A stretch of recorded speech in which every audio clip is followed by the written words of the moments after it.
Hello everyone, जनवरी JEE main 2024 का NTA score सबको नजर आ गया है, सबको दिखाई देने लग गया है। आईआईटी का सपना आप लोगों ने देखा है। अप्रैल सेशन की भी आपको थोड़ी बहुत चिंता चल रही होगी कि अगर आपको जनवरी का स्कोर अच्छा करना है या इम्प्रूव करना है तो वो आप अप्रैल में कैसे प्लान करें, और साथ में ये भी लग रहा होगा कि एडवांस की तैयारी को कैसे बैलेंस करें। तो वो बैलेंस्ड प्लान हम आपके साथ मैथमेटिक्स के लिए डिस्कस करने वाले हैं। इस प्लान को आप स्टार्ट करें। थोड़ा हिम्मत करना पड़ेगा क्योंकि एडवांस की जर्नी थोड़ी कठिन तो होती है, और उस कठिनाई को तय करना हम लोग आपके साथ हैं। उस कठिनाई के लिए आप लोग उस तपस्या के लिए तैयार हो जाइए। वो प्लान हम आपको शेयर कर रहे हैं, कैसे आप step by step, stage by stage अपनी मंजिल को प्राप्त कर सकते हैं। पूरा का पूरा रोड मैप आपको बताएंगे कि कैसे एक बैलेंस तैयारी के साथ आप अपने आईआईटी में जाने का सपना पूरा कर सकते हैं। तो बात करते हैं कि आज के सेशन में हम क्या करने वाले हैं। सबसे पहले इंपॉर्टेंट इंफॉर्मेशन हम लोग डिस्कस कर लेंगे जे एडवांस के बारे में। दूसरा कि मैथमेटिक्स में रीडू कैसे करें और कैसे उसको पढ़ा जाए। नेक्स्ट हम लोग ये डिस्कस करें कि पिछले 10 सालों के पेपर्स मैथमेटिक्स में बहुत काम किए हैं, उससे आपको एक बूस्ट मिलेगा पिछले 10 सालों के पेपर्स की वजह से, कि वो बूस्ट जो आपकी तैयारी है उसमें बिल्कुल एकदम से टच मिलेगा, एक्स्ट्रा टच मिलेगा कि आपने पिछले 10 सालों के पेपर तैयार कर लिए हैं। तो और आपको उसको तैयार करना है सीआरपी मोड पे। सीआरपी का मैंने एक ऐसा नाम दिया है, इट्स अ गुड मोड, है ना, कंसेप्चुअल रिगरस प्रैक्टिस। आपको कंसेप्चुअल रिगरस प्रैक्टिस करनी है, मतलब बिल्कुल उस पर लग के काम करना है। तो आप पीवाईक्यू करते हैं, गलती कहाँ होती है कि आप क्या है पीवाईक्यू करके देख लिया, सॉल्यूशन देख लिया और बस, और कंसेप्ट याद कर लिया। नहीं, आपको उसका आंसर तक पहुंचने के लिए रिगरस प्रैक्टिस करनी है, और उस सवाल को सॉल्व होने के बाद उसके ऊपर थोड़ा चिंतन, थोड़ा मनन आपको करना है। तो इस तरह से आपको सीआरपी मोड के थ्रू तैयारी करनी चाहिए। बिना चिंतन और मनन के अच्छे सवाल सॉल्व करने में आपको तकलीफ होगी, या फिर आसान सवाल भी आपसे आइडेंटिफाई होना छूट सकता है। दूसरा हम लोग प्लान बनाएंगे, आपको वीकली प्लान कैसे बनाना है। तीसरा टिक टैक टेबल, कि आप अपने प्लान को ट्रैक कर सकें कि कैसे एक टेबुलर फॉर्म में आप अपने अलमारी में अपने जो कबर्ड है उसके ऊपर लगा के रखें या दीवार पे लगा के रखें, कि ये टेबल के अकॉर्डिंग हम अपनी तैयारी को ट्रैक कर सकते हैं। तो सबसे पहले इन्फॉर्मेशन, इस बार आईआईटी मद्रास कंडक्ट करवा रहा है जे एडवांस, और टेंटेटिव डेट, जो डेट अनाउंस की गई एग्जाम डेट 26 मई है, और पेपर 1 पेपर 2 दोनों का टाइमिंग यहाँ आपके सामने 9 से 12 और 2:30 से 5:30 होगा। तो पेपर का पैटर्न कैसा होता है, हर बार चेंज हो जाता है। जैसे पिछले साल 17 क्वेश्चन आए थे एक पेपर में, टोटल 34 क्वेश्चन थे एक सब्जेक्ट में, तो यूजुअली 18 या 19 आ रहे थे, कभी 20 आ रहे थे। तो ये पैटर्न चेंज होता रहता है, पेपर का जो पूछने का तरीका है वो भी चेंज हो जाता है, तो सवालों का जो लेवल है वो भी बदलते रहते हैं। वो अपने चॉइस के हिसाब से सब्जेक्ट में लेवल भी चेंज कर देते हैं, लेकिन सिलेबस सेम है। सिलेबस जो पिछले साल था वही इस साल रखा गया है, तो उसी को फॉलो करते हुए आप अपनी तैयारी को अंजाम दें।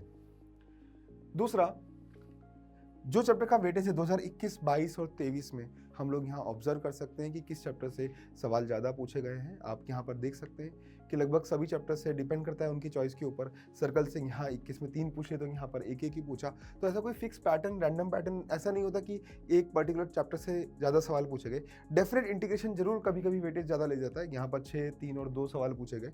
तो लेकिन ऐसा नहीं है कि अगले साल एक सवाल पूछा जाएगा, हो सकता है डेफिनेट इंटीग्रेशन से वापस 2-4 सवाल और पूछ लिए जाए। तो ये वेरिएशन चलता रहता है। तो इस बात को समझते हुए आप अपनी तैयारी को, ये वेटेज एनालिसिस है, ये आप अपने पास सेव रख लें, और अपनी तैयारी को आप ये मान के चलें। आप ये ना सोचें अभी इस समय कि मेरा ये चैप्टर वीक है तो मैं इसको बाद में करूँगा। हम ये सोचें कि हमें सब कुछ पढ़ना है, हमें हर एक चैप्टर का कम से कम पीवाईक्यू आना चाहिए। बस मोटिवेशन ये रखना है कि हर चैप्टर का पीवाईक्यू, या मतलब प्रीवियस ईयर्स क्वेश्चन जो है पिछले 10 सालों का, वो हम तैयार करके रख लें। अब कम हो जाएगा, एक मिनिमम तैयारी हमारी होगी, थ्रेशोल्ड अचीव कर लिया, उसके बाद फिर एक्स्ट्रा तैयारी जो जरूरी होती है वो हम वहाँ पर स्टार्ट कर सकते हैं। तो जो भी चैप्टर आपको, जैसे यहाँ पर देखिए प्रोबेबिलिटी के यहाँ 5 सवाल, यहाँ 3 सवाल, यहाँ 5 सवाल पूछे गए, तो वेरिएशन कुछ भी हो सकता है। कंटिन्यू डिफरेंशिएबिलिटी से यहाँ पर 2 सवाल पूछे गए, यहाँ पूछ ही नहीं रहे थे। तो हाँ, कोई फिक्स क्राइटेरिया नहीं है कि इस चैप्टर से ज़्यादा सवाल पूछे जाएंगे, इस चैप्टर से कम। यहाँ पर पेपर सेटर के ऊपर डिपेंड करता है कि वो कैसा पेपर बनाना चाहता है। पेपर बैलेंस आता है, उसमें सारे एलिमेंट्स मिलते हैं, ये समझने वाली बात है। तो आपको अपना माइंड भी बैलेंस रखना है, ये बहुत ज़रूरी चीज़ है। तो माइंड की बात आती है तो हम लोग समझते हैं कि हमारा माइंड आखिरकार, हमारा जो ब्रेन है वो काम कैसे करता है। ब्रेन बच्चों काम करता है खुद के विश्वास से। हम कई बार क्या होता है, हम सोचते ज़्यादा है और काम कम करते हैं। तो ब्रेन उसी हिसाब से रिएक्ट करता है कि सवाल जब सामने आएगा ना तो आप सोचोगे ज़्यादा और आपसे सॉल्व नहीं होगा। तो आपको बहुत ज़्यादा मतलब अपने ख्याली पुलाव नहीं पकाने। तो इन चीज़ों को समझते हुए हम लोग बात करेंगे, ठीक है। तो ब्रेन की वर्किंग को समझते हुए काम करेंगे। ब्रेन काम करता है कि आप कितना मेहनत कर रहे हैं। आपको अपने आप को उस सांचे में डालना है कि जितना भी कठिन सवाल आए डरने की जरूरत नहीं है, हमें बस करते जाना है, करते जाना है, करते जाना है, करते जाना है। अगर आप डरेंगे ज़्यादा तो आपसे सवाल सॉल्व नहीं होगा। आप हर नए सवाल के साथ डरना शुरू कर देंगे, जे एडवांस आपसे नहीं होगा। आप ये सोचना शुरू करें, कोई बात नहीं, सवाल कठिन लग रहा है ना, शक्ल ही तो खराब लग रही है ना, लैंग्वेज ज़्यादा बड़ी है ना, तो उस डर को सबसे पहले जीतना ज़रूरी है। आप उस सवाल को अटैक करना शुरू करें, आप उस डर को जीतना शुरू करें। कई बार क्या होता है कि सवाल की जो अपीयरेंस है वो बड़ी भारी सी होती है और हमने उस भारी सी अपीयरेंस को देखकर उस सवाल को स्किप कर दिया। लेकिन अगर आपने थोड़ा सा भी उस पर कॉन्सेंट्रेट किया होता और उस भारी अपीयरेंस से कुछ काम के एलिमेंट निकाल लिए होते, क्या पता वो सवाल चुटकियों में सॉल्व हो जाता। गलती हमारी यहीं पर होती है कि हम ब्रेन की साइकोलॉजी को नहीं समझ पाते, हम खुद को नहीं समझ पाते कि हम ये सोचते हैं कि हमें अपने डर को जीतना है।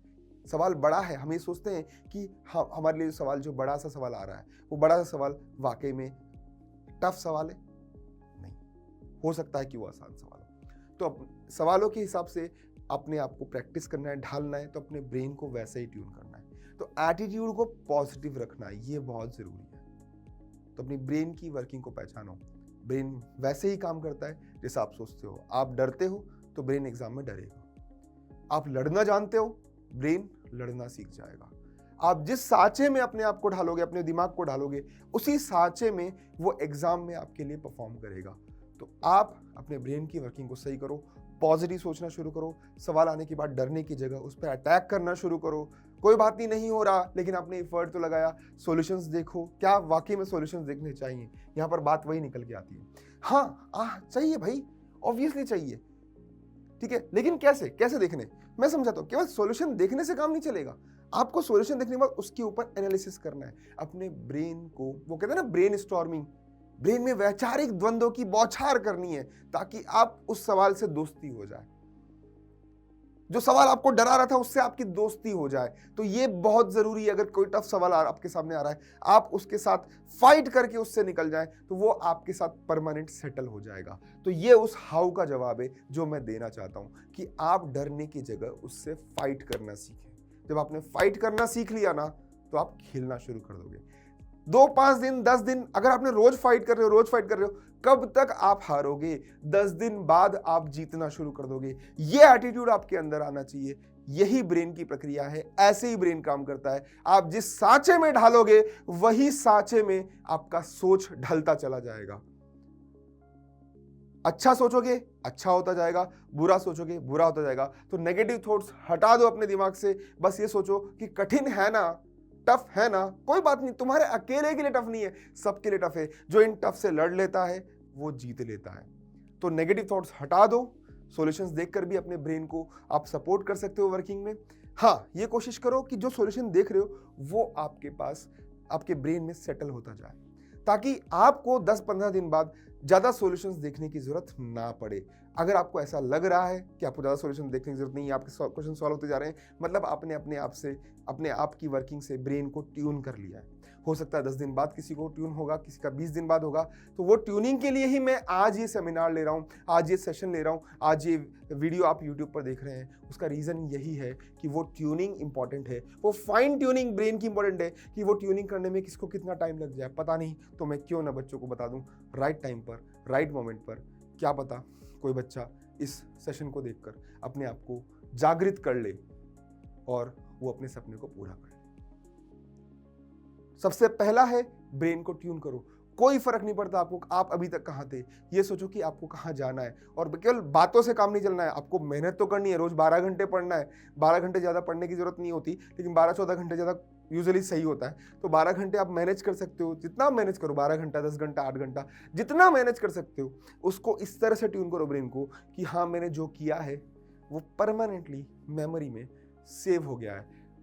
मेमोरी में सेव होने के बाद ही आप किसी नए सवाल पे अटैक कर पाओगे, क्योंकि आपके ब्रेन को आदत पड़ जाएगी कठिन सवालों को सोचने की, कठिन सिचुएशंस को सोचने की, पजल्स को सॉल्व करने की। क्योंकि जब सवाल बड़ा सा आता है ना, तो वो पजल के रूप में आता है, आपको उसको वेरियस एलिमेंट्स निकालकर उस पजल को सॉल्व करना होता है मैथमेटिकल टूल्स के थ्रू। तो वही आपको अपने ब्रेन की वर्किंग को समझना है, ठीक है। तो ये बात समझना बहुत जरूरी है। फील क्या होता है, बोलते हो ना फील नहीं आ रही या सवाल नहीं समझ में आ रहा, तो एग्जैक्टली वही बात कर रहा हूँ। केवल सवाल पढ़ने से कुछ नहीं होगा। कई बार क्या होता है, वही बोल रहा हूँ, एग्जैक्ट फीलिंग ऑफ कंप्लीशन और फॉल्स फीलिंग ऑफ कंप्लीशन। क्या होगा, बच्चे पीवाईक्यू लगाते हैं लेकिन वो फॉल्स फीलिंग ऑफ कंप्लीशन के साथ लगाते हैं, क्योंकि उन्हें जल्दी जल्दी खत्म करना होता है। भाई ऐसा नहीं करना है, जल्दी जल्दी खत्म नहीं करना है। जल्दी खत्म कर लिया आपने, सिलेबस खत्म कर लिया, ऐसा नहीं है। आप प्रॉपर टाइम दो, बहुत ज्यादा टाइम भी मत लगाओ लेकिन बहुत जल्दी मत करो। फॉर एग्जाम्पल, आपने कोई पेपर अटेम्प्ट किया, 3 घंटे का पेपर था फुल सिलेबस टेस्ट का, 3 घंटे का पेपर आपने अटेम्प्ट किया और आपने उसके एनालिसिस में मात्र 1.5 घंटा दिया, वो गलत है। जब आप उसमें प्रॉपर्ली 3 घंटा दोगे तो आपको एग्जैक्ट फीलिंग ऑफ कंप्लीशन आएगी, क्योंकि उसमें मतलब 3 घंटे का पेपर, 3 घंटे का एनालिसिस जब आपने करना शुरू कर दिया, आपका ब्रेन कठिन सवालों के लिए ट्यून होता चला गया, तो वो एग्जैक्ट फीलिंग ऑफ कंप्लीशन में आएगा। आपने वाकई में उसका एनालिसिस कंप्लीट कर लिया, तो ये एग्जैक्ट लेवल पर जाइए। अजम्पशन मत कीजिए कि आपसे सॉल्व हो गया है। अगर आप अजम्पशन करेंगे तो वो गलत हो जाएगा, तो ये तो करना ही नहीं है। डू नॉट अज्यूम कि ये सवाल आपको आ गया। जब तक उसका फाइनल आंसर आपने अपने हाथों से सॉल्व करके नहीं निकाल लिया हो, तब तक वो अजम्पशन, वो फीलिंग जो है वो गलत होगी। रीड करके आंसर नहीं आएगा, आपको पूरा लिख कर, चाहे वो कितना ही आसान सवाल हो, आपको एग्जैक्ट जैसा उसका सॉल्यूशन है वो सॉल्यूशन पूरा आपको एज इट इज लिखना है, एग्जैक्ट सॉल्यूशन लिखना है, तभी वो एग्जैक्ट फीलिंग ऑफ कंप्लीशन में कन्वर्ट हो पाएगा। ये बात समझना है। तो इस तरह से आप अपनी तैयारी को करें। जल्दबाजी में बहुत ज्यादा करने की जगह सेलेक्टिव करें, सेलेक्टिव चीजों करें। ये मत सोचें कि कोई बुक उठा लेंगे, इतनी सारी किताबें आती हैं, अभी ऐसा कुछ नहीं करना है। जितना आपको गाइड किया जा रहा है आपको उतना करना है, उतना भी कर लेंगे तो भी काम हो जाएगा, क्योंकि आप कठिन सवालों को डील कर रहे हैं। आपका ब्रेन ट्यून करना बहुत जरूरी है, ठीक है। तो ये बात बहुत जरूरी है। तो थ्योरी नोट्स बैठ के रीड करना, थ्योरी नोट्स वही बात आ रही है, रीड तो करना ही नहीं होता है ना, रिवाइज करना है नहीं, हमें रीडन करना है, हमें दोबारा सॉल्व करना है। हर चीज, कोई भी चीज आपको पढ़नी नहीं है, आपको लिख के सॉल्व करनी है, लिख कर ही सॉल्व होगी। बस क्लियर है, बार बार रिपीट नहीं करूंगा, इतने समझदार हो तुम लोग, ठीक है। दूसरा, किसी चैप्टर को रीडू कैसे किया जाए। जैसे डेफिनेट इंटीग्रेशन एक भारी चैप्टर आपको पता है, ठीक है। इसमें 3 पॉइंट्स है, नोट्स है, मॉड्यूल के क्वेश्चन है और पीवाईक्यूज है। तो भैया नोट्स पढ़ने का टाइम नहीं है, अब नोट्स के चक्कर में नहीं पढ़ना अभी। हाँ, इंपॉर्टेंट पॉइंट्स आप ले लो, जो इंपॉर्टेंट पॉइंट्स है ना वो ले लो, या अच्छे क्वेश्चंस ले लो, इंपॉर्टेंट क्वेश्चंस और कॉन्सेप्ट्स आप रिवाइज कर लो मैथ्स में। ये जो इंस्ट्रक्शन दे रहा हूं मैं मैथ्स के लिए दे रहा हूं। नोट्स पढ़ने चाहिए, मतलब किस तरह से पढ़ने चाहिए मैं समझाता हूं। एज इट इज 0 से लेकर नोट्स पढ़ने में टाइम नहीं करना है। आपको क्या करना है, अगर नोट्स के क्वेश्चंस हैं तो आप क्वेश्चन सॉल्व करो। तो एक चैप्टर में मान लो 80 क्वेश्चंस है, तो आप इन 80 क्वेश्चंस को नंबरिंग कर लो पहले तो अपनी कॉपी में, और नंबरिंग कर लो अपनी नोट्स कॉपी में। उसके बाद बैठ जाओ और लाइन से क्वेश्चन लिखने की जरूरत नहीं, do not right questions, just solution लिखना शुरू करो। तो इस तरह से नोट्स तैयार करोगे तो ज्यादा बढ़िया है। पूरा लाइन से थ्योरी लिखने की जरूरत नहीं है, मैथ्स में केवल क्वेश्चन सॉल्व करो, नोट्स तैयार हो जाएगा। 80 सवालों से आपका नोट्स रिवाइज हो गया। मॉड्यूल के क्वेश्चन सारे नहीं कर सकते, उसमें जो इंपॉर्टेंट क्वेश्चन आपने मार्क किए थे वो करो, जो टफ आपको लगे थे वो करो, और पीवाईक्यू जो मैंने कहा एग्जैक्ट फीलिंग ऑफ कंप्लीशन के साथ कम से कम 10 सालों के पीवाईक्यू, पास्ट 10 ईयर्स के पीवाईक्यूज आपको करके जाने चाहिए, और बिल्कुल अच्छे से रगड़ के करके जाने। जैसे मैं अगर कहूँ डेफिनेट इंटीग्रेशन में पिछले 10 सालों में 45 क्वेश्चन के आसपास पूछे हैं, अप्रॉक्स 45 क्वेश्चन पूछे, तो आपको 45 के 45 पता होने चाहिए कैसे सॉल्व हो रहा है। ज्यादा नहीं है, मतलब नोट्स के सवाल 45 क्वेश्चन हो गया, डेफिनेट खत्म। इस तरह से तैयारी करो यार, वेटेज भी तो अच्छा है। तो ये पॉजिटिविटी अगर अपने अंदर नहीं लाओगे तो नहीं कर पाओगे। तो ये करना है कि हाँ इतने से काम चल जाएगा, तो पहले खुद पे बिलीव करना शुरू करो कि हाँ भाई इतने से काम चल जाएगा, चल जाता है। अच्छे से चलता है, खुद पे बिलीव होना चाहिए। ठीक है, तो नोट्स कैसे करना है मैंने बताया, पूरा पूरा ये क्रॉस इसलिए कंप्लीट नहीं पढ़ना है, कंप्लीट थ्योरी नहीं लिखनी है, नहीं लिखनी है। आपको क्या करना है, जो क्वेश्चंस हैं उसके साथ साथ आपको मैनेज करना है। बात समझ में आई? ठीक है, क्वेश्चंस के सहारे आपको चलना है। तो अपना जो डर है वो वही मैंने बता दिया कि डर है तो लेंथी कैलकुलेशन से डरने की जरूरत नहीं है। ठीक है, कैलकुलेशन करने से डरने की जरूरत नहीं है। हो सकता है कि आपको लग रहा हो कि सर ये सवाल बहुत लेंथी जा रहा है, मेरे से नहीं हुआ, लेकिन आप एंड तक जाए सवाल के आंसर तक, क्योंकि वो जो लेंथी क्वेश्चंस है, लेंथी कैलकुलेशन है, आपको ये पता होना चाहिए कि आखिर लेंथ क्या होती है। तो आपकी रफ कॉपियां भर जानी चाहिए। अब रगड़ो अपने आप को। सर स्मार्ट कैलकुलेशन कब सीखेंगे? सीख जाएंगे, उसी के साथ साथ आप सीखोगे, क्योंकि सॉल्यूशन एनालाइज करने को बोला ना, जो सॉल्यूशन एनालाइज हो रहा है ना, उसकी कीमत आपको तब समझ में आएगी जब आपने ये किया है। अगर आप ये नहीं करोगे तो छोटे सॉल्यूशन की कीमत आपको समझ में नहीं आएगी। और कोई चीज बिना कीमत दिए मिल जाती है ना, तो बेटा वो किसी काम की नहीं होती, ये बात याद रखना। तो आपको तपना पड़ेगा उस सवाल के अंत तक। अगर सवाल लेंदी जा रहा है तो कितने सवाल लेंदी हो जाएंगे, कुछ हो जाएंगे यार, करो उनको। वो जो तपस्या है ना, वो जो रगड़ाई है, वही काम आएगी। फिर उसके बाद जो छोटे सॉल्यूशंस हैं उनसे आप लर्निंग कर सकते हो। वो लर्निंग आपको एक बढ़िया आपकी नॉलेज में ग्रेस देगी, वो रिवार्ड देके जाएगी एग्जाम के समय। तो वो बहुत जरूरी है। तो सॉल्यूशंस देखकर इनहेरिट मत करो, पहले रगड़ो, उसके बाद सॉल्यूशन देखो। ये कीमत आपको चुकानी पड़ेगी। लेंथी कैलकुलेशंस के लिए आप अफ्रेड ना हो, डरे नहीं, आपको करनी पड़ेगी। तो खुद का डिलीमा क्या होता है? सपना देखना। सर सपने कैसे होते हैं? अच्छा 33% कट ऑफ गई थी ना, ठीक है, तो मेरे को इतने इतने करने। 43% गई थी ना, इतने इतने करने। हमने पहले ही अपने आप का स्तर नीचे गिरा लिया कि हमें करना ही इतना। अरे भाई मैं मानता हूं कि बोलता हूं, बोला जाता है कभी कभी कि भैया इतना कर लो, वो इसलिए कि आप इतना तो करो, लेकिन अभी आपके पास समय है। अभी आपके पास समय है कि आप सब कुछ कर सकते हो। कैसे कर सकते हो वो मैंने बताया। 150 क्वेश्चन में एक चैप्टर खत्म हो रहा है जिसका वेटेज बहुत ज्यादा है। कम है क्या? पॉजिटिव सोचो ना यार।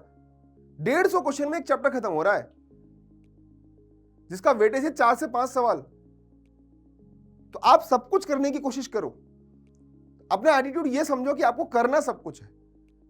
ठीक है, तो डे ड्रीमिंग नहीं करना है कि इतना करने से ये आईआईटी मिलेगा, इतना करने से ये मिलेगा, ये रैंक आएगी। ऐसे सपने कैलकुलेशन नहीं करने। तो कैलकुलेशन करना बंद करो, डे ड्रीमिंग करना मत बंद करो। केवल एक काम करो, पढ़ो पढ़ो पढ़ो, सॉल्व करो सॉल्व करो सॉल्व करो, लिखो लिखो लिखो, और कुछ नहीं करना है। बस इतना ही करना है भाई।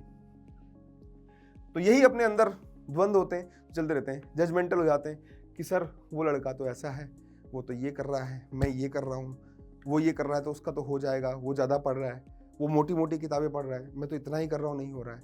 हम खुद को भी जज कर रहे हैं और दूसरों को भी जज कर रहे हैं। क्या पता भाई वो किताबें पढ़ के कुछ और सोच रहा हो, जैसे तुम सोच रहे थे अभी थोड़ी देर पहले, सपना देख रहे थे, किताब सामने खुली है, सोच कोई और है। तो भाई दूसरे के बारे में जज मत करो, ये देखो तुम्हें क्या करना है। तो ना तो है ना, और तुम खुद के बारे में ज्यादा नेगेटिव मत सोचो, अपने आप को ज्यादा होशियार मत सोचो। माइंड को बैलेंस रखो। रोज पढ़ाई करनी है, रोज पढ़ाई करनी है, रोज पढ़ाई करनी है। आप सुबह एक काम तय करो, उस कार्य को शाम तक अपनी एफिशिएंसी के हिसाब से खत्म करने की कोशिश करो। बस आपका दिन निकल जाना चाहिए। अगर आपने मेहनत करी, ऐसे काम रोज किया है, आपने रोज सुबह का टारगेट लिया है और शाम को अचीव किया है, या शाम को आपने उसका 80-90% भी अचीव किया है, बस इतना ही है, और सो जाओ सुकून से। कुछ नहीं करना है, बस रोज का काम रोज करना है, बहुत ज्यादा नहीं सोचना है। ठीक है, तो वही बात आ रही है कि जजमेंट्स नहीं करना है। और मेमोरी इक्वल टू मैथ्स। भैया बिना मेमोरी के मैथ्स नहीं होती। हम तो एग्जाम में बाद में सॉल्व कर लेंगे सर आइडिया चाहिए, सर हिंट चाहिए, बस हिंट दे दो। अच्छा ये हिंट है ना, अच्छा ये करना था, ये करना था, ये करना था। अच्छा इसमें d<0 लगा दो, उसके बाद इंटीग्रेट कर देंगे, यहाँ पर ये अप्रोक्सीमेशन ये हो रहा है। अच्छा अब मैं कर लूंगा। मतलब हमने क्या किया, वर्बली इसको पढ़ लिया और बस सोचा कि हाँ अब तो हो गया। नहीं, आपको पूरा एंड तक आंसर निकालना है, क्योंकि जो एंड तक आंसर निकलेगा ना, वो आपकी मेमोरी में सेव होगा, और वो मेमोरी आपकी आगे की मैथमेटिक्स को स्ट्रॉन्ग करेगी। आपसे कोई नया सवाल, अनजाना सवाल जो है वो सॉल्व हो जाएगा, जो आपने नहीं देखा है। यही तो जेईई एडवांस है। नया सवाल उस मेमोरी की वजह से सॉल्व होगा जो आपने उस पर दी है। तो इस टेक्निक को समझें। तो आपको याद होना चाहिए जो आपने किया है प्रोसेस। तो प्रोसेस को ध्यान रखना सीखो, ठीक है?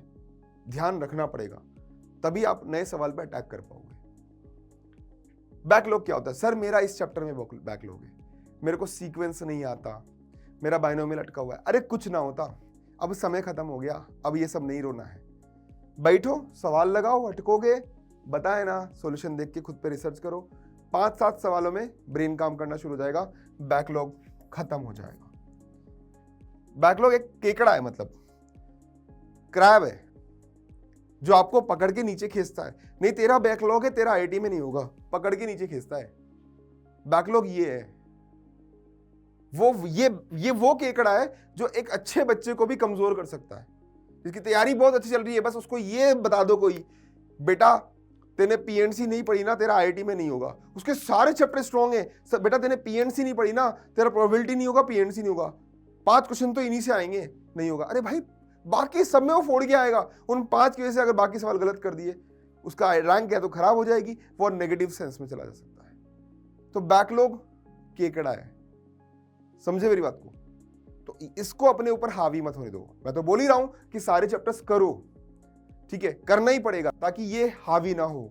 टच तो लेके जाओ, एक ओवरव्यू तो लेके जाओ। तो ये बात ध्यान रखो, बैकलॉग का ध्यान रखना है और इससे डरना नहीं है, कुछ नहीं सोचना है, बस करते जाओ करते जाओ करते जाओ, सॉल्व करते जाओ, अपने आप डर खत्म हो जाएगा।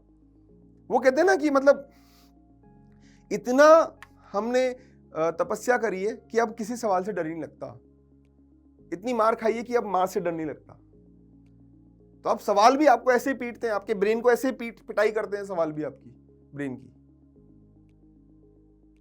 तो बस इतना रगड़ लो कि सवाल से डर लगना ही खत्म हो जाए और ये केकड़े वेकड़े सब गायब हो जाए, ठीक है ना? तो ये ध्यान रखो। तो कुछ बढ़िया लाइन से सोचना वही पॉजिटिव है। कहते हैं ना, किसी चीज को शिद्दत से चाहो तो सारी कायनात तुम्हें उससे मिलाने की कोशिश करती है, वही यहाँ पे लिखा हुआ है। When you want something, all the universe conspires in helping you to achieve it, ठीक है? और दूसरा यहाँ पर बहुत प्यारी सी चीज है, Yesterday is history, tomorrow is a mystery, but today is a gift, that is why we call it the present। मतलब आप रोज का टारगेट रोज लो, सुबह प्लान करो, आज को खत्म करो, दैट्स इट। क्या हुआ था पहले मत सोचो, आगे क्या करना है मत सोचो, रोज का रोज करना है, ताकि आपको अपनी मेहनत पर विश्वास हो। तो कोई नेगेटिविटी नहीं, पुराना नेगेटिविटी हटा दो, आने वाली बहुत ज्यादा एक्सपेक्टेशन मत रखो। आज ये सुबह काम लिया है, शाम तक खत्म करना है, तो आज को जियो, ठीक है? इसीलिए बोल रहा हूं, और इस सोच के साथ जियो कि नहीं हम अच्छा कर रहे हैं। तो क्या हमें अभी फुल सिलेबस मॉक टेस्ट देने चाहिए? बिल्कुल देने चाहिए, बिल्कुल देने चाहिए। किस तरह से देने चाहिए? मैंने वही बोला, अगर आपकी तैयारी थोड़ी सी कमजोर है तो अभी जब आप फुल सिलेबस मॉक टेस्ट दोगे तो आपको थोड़ा सा ग्रे एरियाज नजर आएंगे, आपको यहां कमजोरी नजर आएगी। उन कमजोरी को आप सवालों के सॉल्यूशंस को देखकर अपने आप को सही करते जाओ। बताया मैंने अभी कैसे सही करना है, तो सही करते जाओ करते जाओ करते जाओ करते जाओ। हर हफ्ते एक दो मॉक टेस्ट दो, अपने आप आपके अंदर वो ज़ील आ जाएगी, नहीं मुझे कंप्लीट करना है, नहीं मुझे कंप्लीट करना है। उन सवालों के थ्रू आपको चैप्टर तैयार होता जाएगा, देखते देखते तैयार हो जाएगा, सॉल्यूशन देखते देखते तैयार हो जाएगा। और बाकी जब आपको टाइम मिलेगा तो आप नोट्स रिवाइज करके कर ही लोगे, तो आपका डर खत्म हो जाएगा सवालों को लेकर। जब डर खत्म हो गया तो हम एडवांस के लिए तैयार हो गए। सच्चाई तो यही है, सारा खेल डर का है बच्चों। डर को भगाने के लिए फुल सिलेबस दो। अगर आपको फिर ज्यादा प्रॉब्लम हो रही है तो बीच में बंद कर सकते हो, लेकिन अपने डर को जीतना बहुत जरूरी है, ठीक है? इसलिए एक बार देना चाहिए। चलो वीकली प्लानिंग कर लेते हैं, कैसे हमें प्लान करना है। तो आज जो सेशन अपना है, तो मैं सोच रहा हूँ कि मंडे से आप इस सेशन पे मनन करने के बाद मंडे से अपनी प्लानिंग शुरू करोगे। तो यहाँ पर मैं वीक 1 का प्लान लेके आ रहा हूँ, जो यहाँ से स्टार्ट हो रहा है 26 फरवरी से, और 3 मार्च तक का प्लान मैं आपको बताता हूँ कि आपको इसमें क्या करना चाहिए। हो सकता है जो बच्चे अभी बोर्ड दे रहे हैं, जिनका बोर्ड है, तो वो बाद में प्लान कर लें, कोई फर्क नहीं पड़ता, 15 दिन बाद प्लान कर लें, कोई दिक्कत नहीं है जब आपका बोर्ड खत्म हो रहा है, लेकिन आप स्टार्ट कर दें।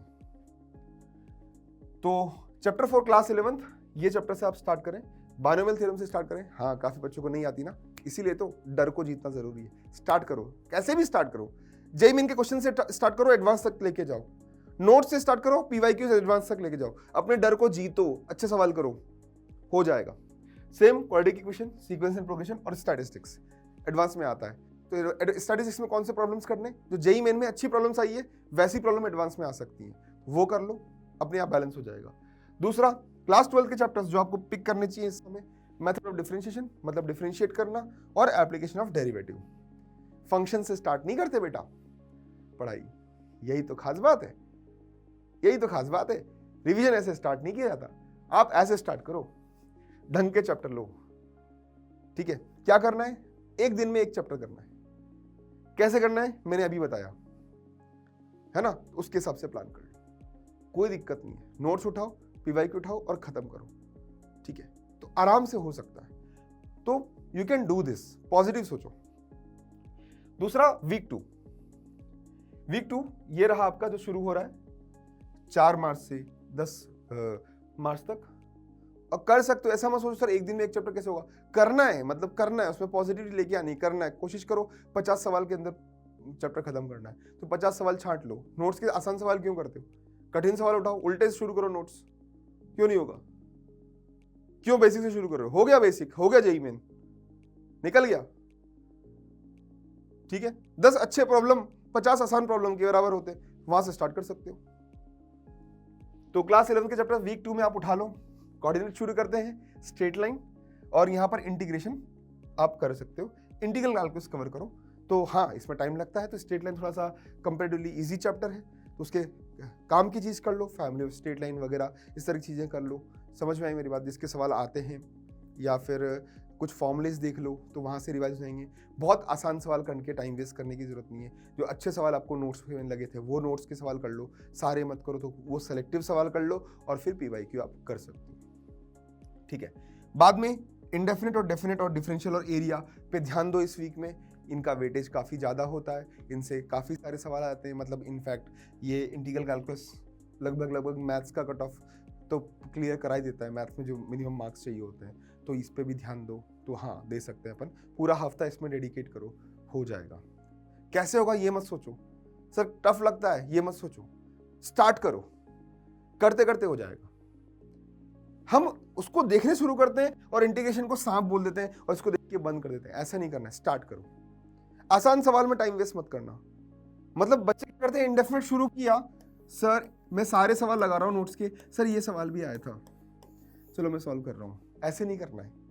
इस चीज से निपटने का एक तरीका है, मिडिल में से शुरू कर लो, या तो मिडिल से शुरू करो या एंड से शुरू करो, जल्दी कवर होगा। स्टार्ट से मत करो, स्टार्ट में आसान सवाल होते हैं। और ये मत बोलो सर मुझे शुरू से पढ़ना है, शुरू से पढ़ना नहीं है बेटा, कुछ नहीं पढ़ना शुरू से, समझ गया ना मेरी बात को। तो ऐसा नहीं करना है, मिडिल या एंड से शुरू करो। मैं तो बोलता हूँ एंड से शुरू करो, क्या फर्क पड़ता है, अपने आप रिदम आ जाएगी, क्योंकि किया ना भी जेईई मेन में, जेईई मेन में स्टार्ट से किया है, अब एंड से कर लो, हो गई तैयारी। बोला ना टफ से जूझोगे चीजें आसान होती जाएगी। ठीक है, नाउ वीक 3 डेट्स ये रही आपके सामने। ठीक है, और आप स्टार्ट कर सकते हो क्लास 11 में सर्कल, पैराबोला, इलिप्स, हाइपरबोला। अब कोऑर्डिनेट खत्म करेंगे। 12th में कुछ है वेक्टर 3D, ये थोड़ा भारी वीक हो सकता है, तो आप इसको मैनेज कर सकते हो थोड़ा आगे पीछे।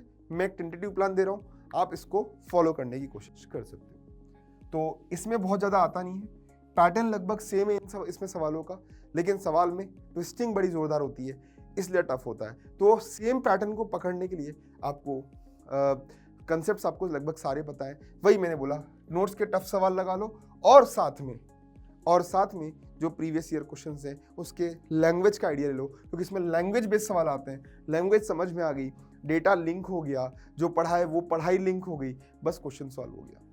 तो इसमें यही करना है। सेम वेक्टर 3D में कैलकुलेशन करनी होती है, इसमें बहुत टफ कैलकुलेशन नहीं होती है बच्चों, बहुत ज़्यादा टफ क्वेश्चंस नहीं आते हैं। वेटेज बहुत ज़्यादा है लेकिन बहुत टफ क्वेश्चंस नहीं आए हैं वेक्टर 3D में, आप यहाँ से स्टार्ट कर सकते हो। यूजुअली बहुत टफ क्वेश्चंस नहीं बने, एक आध सेशन में आया तो अलग बात है, एक आध साल में आया हो एक आध सवाल तो अलग बात है, लेकिन यूजुअली बहुत टफ क्वेश्चंस नहीं आते हैं, फिक्स पैटर्न के सवाल आते हैं। अगर ढंग से सोचना आ गया तो आप इमेजिन करके आगे बढ़ सकते हो।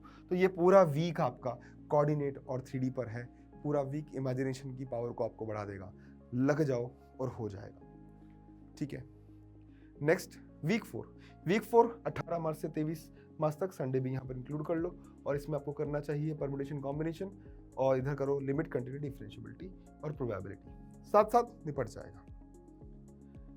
देन 24 मार्च से लेकर 15 मार्च तक आपको अप्रैल की तैयारी करनी है। अब यहाँ पर कुछ बच्चे बोल सकते हैं कि सर मेरा तो 6 अप्रैल को आ जाएगा एग्जाम, या किसी का जल्दी आ जाएगा, जैसा भी जब भी जो डेट चेंज हुई है तो वो उसके हिसाब से पिछला वाला वीक को चेंज कर ले। मतलब अगर उसका जल्दी आ गया तो वो यहाँ से स्टार्ट कर ले जेईई मेन की तैयारी को। देखो जेईई मेन की तैयारी इंक्लूड कर ली, और क्या करना है उसमें, सुबह शाम, सुबह एक पेपर PYQ 2024 का या 23 का, शाम को एक पेपर, और उसका डिटेल एनालिसिस, 3 घंटा पेपर 3 घंटा एनालिसिस, 3 घंटा पेपर 3 घंटा एनालिसिस, और सो जाओ। क्योंकि पढ़ लिया बेटा बहुत, कुछ नहीं होगा उससे ज्यादा पढ़ने से।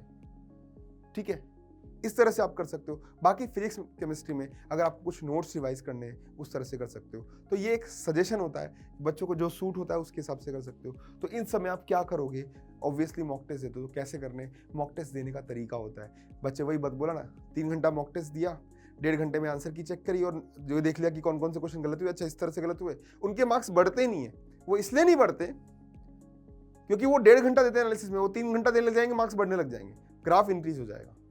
तो ये फेथ होना जरूरी है, मतलब उसको वो आपको मेमोरी में डालना पड़ेगा कि अच्छा इस तरह के सवाल ऐसे करते हैं, तो ब्रेन में वो कनेक्शन बन जाएगा।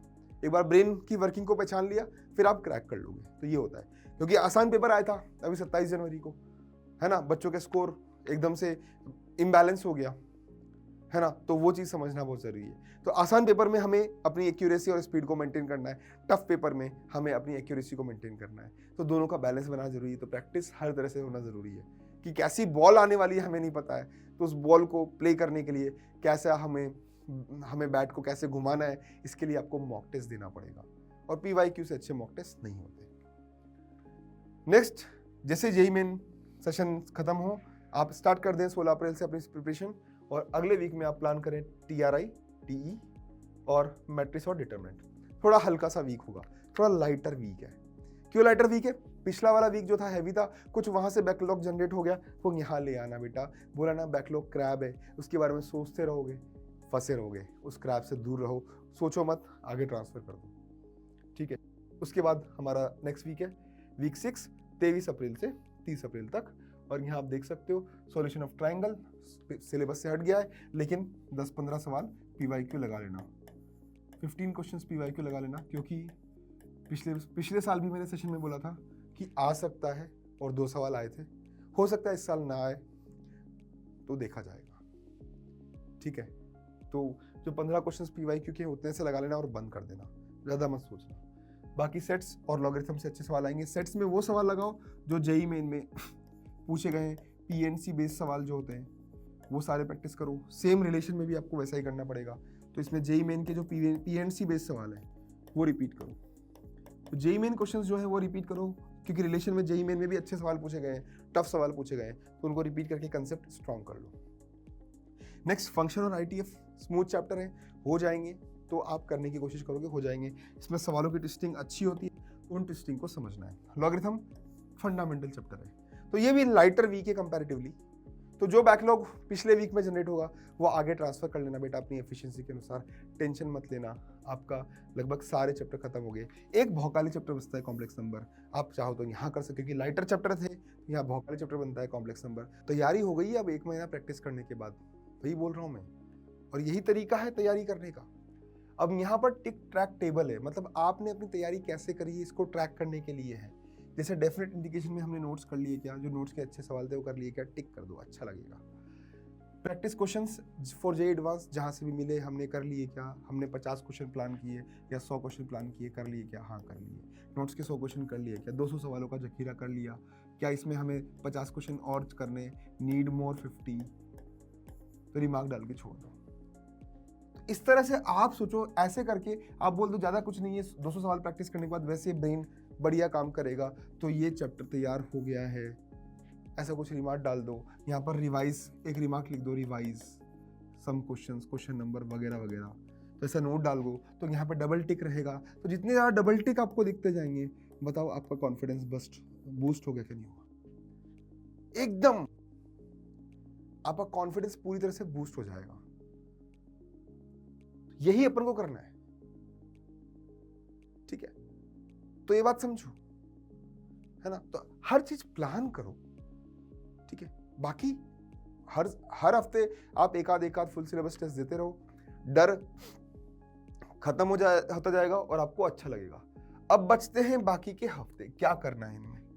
बिल्कुल तैयारी करो, फुल सिलेबस टेस्ट दो, मॉक टेस्ट दो, एनालिसिस करो, जो क्वेश्चन टफ लगे थे वो बार बार रिवाइज करो। 1 महीना काफी होगा, 1 महीना तो नहीं बचेगा, थोड़ा लगभग 1 महीना बचेगा। आप 20 दिन मान लो कुछ पुराना चैप्टर आगे बढ़ गया, कॉम्प्लेक्स नंबर बढ़ गया आगे, तो वहां से आप आगे बढ़ा सकते हो। 20 दिन भी काफी होंगे करने के लिए। बेटा बहुत आसान है मैनेज करना, बस सोचना शुरू करो कि नहीं कर सकते मैनेज, ये बहुत जरूरी बात है। तो इसलिए डूज पे वाले बात करते हैं, स्ट्रॉन्ग टॉपिक को स्ट्रॉन्ग करो, वीकर टॉपिक को बैलेंस करो, ठीक है? कम से कम इतना तो कर लो कि PYQs हो जाए, तो उसमें कोई गलत नहीं है, क्योंकि कई बार सेम प्रोफाइल आ जाए या वैसा ही कुछ थॉट प्रोसेस आ जाए तो हम करके आ जाएं। प्रैक्टिस MCQs और 1 to many मैट्रिसेस, वही MCQ अपन को सॉल्व करना है। जितने ज़्यादा MCQ मतलब मल्टीपल करेक्ट क्वेश्चंस, मतलब एक सवाल के बहुत सारे करेक्ट ऑप्शंस होते हैं, तो वो आपको प्रैक्टिस करना पड़ेगा। वो डेटा आपके पास रहता ही है, मॉड्यूल में रहता है, PYQ में रहता है, या कहाँ से भी आप करना चाहते हैं, जो आपके टीचर्स गाइड कर रहे हैं, मेंटर गाइड कर रहे हैं, तो वहाँ से आप प्रैक्टिस करें, लेकिन करें, ठीक है? दूसरा, मॉक टेस्ट दें और उसका प्रॉपर एनालिसिस करें। विदाउट एनालिसिस मॉक टेस्ट किसी काम का नहीं है। मैंने बता दिया कि एनालिसिस कैसे करना है। दूसरा, don'ts, do not get panic, चिंता ना करें। कभी किसी टेस्ट में कम नंबर आए, पैनिक नहीं होना, ज़्यादा आए तो भी बहुत खुश नहीं होना, बैलेंस रखना है। कम आ रहा है, वापस एनालिसिस करो, सारे क्वेश्चन बार बार सॉल्व करो, बार बार सॉल्व करो, अपने आप वो होना शुरू हो जाएगा, कॉन्फिडेंस आना शुरू हो जाएगा। कोई भी नई किताब शुरू मत करो, अपने नोट्स और अपनी स्टडी पर ध्यान दो, वही काफी है। दूसरा, तबीयत का ध्यान रखो, चाट पकौड़ी ये सब मत खाओ बाहर का, क्योंकि अगर कुछ भी हुआ, कोई भी वायरस बाहर का आया, जुकाम हो गया, तो आपका 4-5 दिन खराब हो गया, आपका पढ़ाई इफेक्ट हो जाएगा। तो बिल्कुल हाइजीनिक फूड खाओ, हेल्थ का ध्यान रखो, जो आपके आसपास क्लाइमेट है उसके अकॉर्डिंग जो चीज़ें चलती हैं, अगर ठंड का मौसम है तो आप उसके अकॉर्डिंग जो भी आप क्लोथ्स पहनते हो वो फॉलो करो, गर्मी है तो उसके हिसाब से आप खुद को बैलेंस करो। अपने आप का ध्यान रखना बहुत ज़रूरी है। दूसरा, दोस्तों से बातें करने में, स्पोर्ट्स में, इवेंट्स में, इन सब में अभी वक्त देने की कोई ज़रूरत नहीं है बेटा। खुद के रिफ्रेशमेंट के लिए आप आधा पौन घंटा कुछ लेजर टाइम ले सकते हो स्पोर्ट्स का। मोबाइल और टीवी से दूर रहने की कोशिश करो, अदर देन स्टडीज़, ठीक है? तो इस चीज़ का ध्यान रखो। तो ये बहुत ज़रूरी चीज़ है, आपका टाइम वेस्ट नहीं होना चाहिए, ठीक है? स्टडीज़ के लिए डेफिनेटली आजकल ऑनलाइन पढ़ाई होती है, तो मोबाइल बच्चे यूज़ करते हैं, तो उसमें भी कुछ लॉक्स वगैरह लगा के रखो। दोस्तों से फालतू डिस्कशन करने की कोई ज़रूरत नहीं है, अपने वक्त की कीमत को पहचानो। तो वही मैं बोल रहा हूँ, इन सब रास्तों से आप अपना जो मंजिल है वो प्राप्त कर सकते हो और आप पहुँच जाओगे आपकी मंजिल की तरफ। मेरी शुभकामनाएं आपके साथ है। All the best, I wish good luck to all of you.